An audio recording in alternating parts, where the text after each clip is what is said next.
Book 1. From my grandfather Verus, I learned good morals, and to govern my temper. From memory and the reputation of my father, modesty and a manly character. From my mother, belief, generosity, and abstinence, not only from evil deeds, but also from evil thoughts. And further, simplicity in my way of living, far removed from the habits of the rich. From my great-grandfather, not to attend public schools, but instead to have good teachers at home, and to know that on such things a man should be willing to spend. From my governor, neither to be in favor of the green nor the blue party, to be neutral and free from bias. From him I also learned the endurance of labor, and to want little, and to work with my own hands, not to meddle with other people's affairs, and not to listen to slander.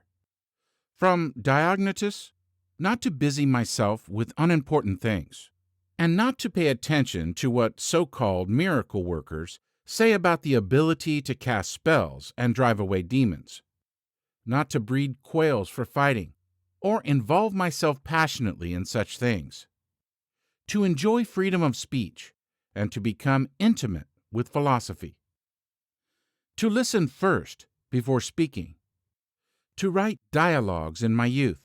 and to have little desire, simply a plank for a bed and sheet. From Rusticus, I received the impression that my character required improvement and discipline, and from him I learned not to be led astray by emulating others, nor to write on speculative matters, not to deliver speeches which drive people to pointless action, nor to show myself off as a man who practices much discipline, or does kind acts in order to make a display, to abstain from persuasive speech and poetry and fine writing, not to walk about the house in my outdoor clothes, to write my letters with simplicity, like the letter which Rusticus wrote from Cynessa to my mother. With respect to those who have offended me by words or done me wrong, to be free of anger as soon as they have shown a readiness to reconcile, to read carefully, and not to be satisfied with a superficial understanding of a book, nor to hastily give my approval to those who talk too much. I am indebted to him for being acquainted with the discourses of Epictetus, which he communicated to me out of his own collection.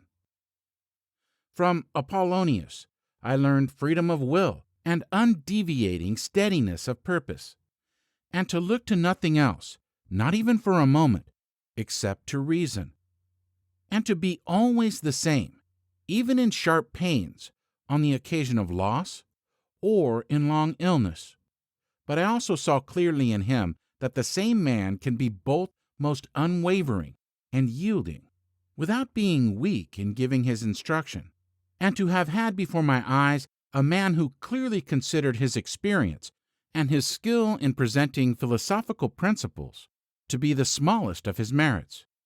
And from him I learned how to receive from friends esteemed favors without being humbled by them or letting them pass unnoticed.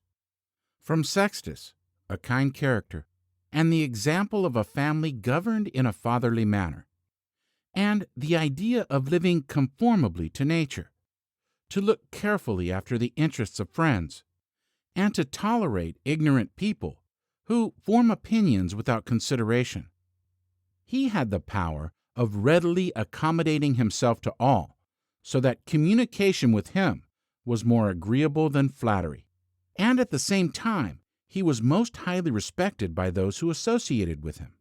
and he had the faculty both of discovering and ordering, in an intelligent and methodical way, the principles necessary for life, and he never showed anger or any other passion, but was entirely free from passion, and also most affectionate, and he could express approval without noisy display, and he possessed much knowledge without pretension. From Alexander the grammarian, to refrain from fault-finding, and not in a disapproving manner scold those who utter false words or strange-sounding expressions.